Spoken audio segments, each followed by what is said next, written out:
Totul a pornit de la o joacă de televiziune desfășurată într-o garsonieră de bloc, pe Magheru. Păi de 10 ani încoace, mă rog că m-a întrerupt CNA-ul 1 an și 7 luni, dar cred că am numărat toate emisiunile, ajunsesem până la 3000. Am fost invitat de mai multe ori la UTV, dar nu m-am dus niciodată, nu le-am dat satisfacție. Pentru că mijloacele tehnice au fost întotdeauna modeste, televiziunea a tras tare pe capitalul uman. Dan Diaconescu a demonstrat că oamenii sunt o resursă mult mai ieftină și cu mult mai profitabilă decât orice investiție în tehnologie de ultimă generație. Asta cu condiția să speculezi ce e mai rău la ei. Setea de senzațional, de morbid, vulgaritatea. Pentru că asta e gustul vulgului. Dacă asta cumpără populația, asta îi dai. Acum Dan Diaconescu vorbește despre OTV-izarea României și poate întocmi chiar un top al vedetelor pe care le-a lansat. Păi în ordinea, mă rog, la notorietății ar fi Gigi Becali, care și recunoaște acest fapt. El a fost invitat de mine într-o seară după ce se făcuse așa că îl ia la bătaie pe Cete Popescu într-o cafenea pe Dorobanți.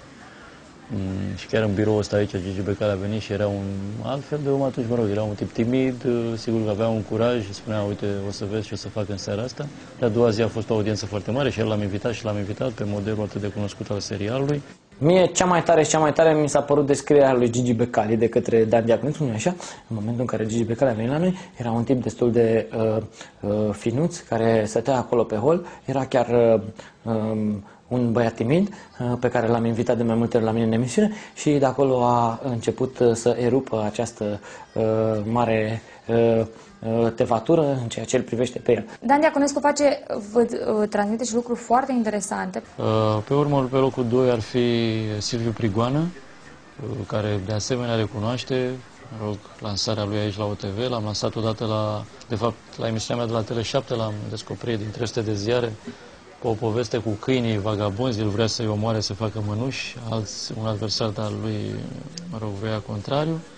Prigoana, da, Prigoana nu știu dacă a profitat, dar în așa global gândind și Dan Diaconescu și-a făcut treaba cu el, pentru că Prigoana e un interlocutor bun. Face omul ce vrea, auzi, ce părere am eu. De la mine a luat și ideea să mai fac o televiziune și încă o televiziune și încă o televiziune, când a văzut cât de bine îmi merge cu televiziunea și iată cum a ajuns domnul Prigoană în topul miliardarilor prin de televiziuni. Nu știu dacă se cheamă lansat asta, ce Dan Diaconescu e Cape Canaveral să lanseze. Din moment ce face atâta rating Dan Diaconescu, e clar că se uită oameni din toate categoriile și tot felul de oameni, de la cei mai tineri la cei mai în vârstă.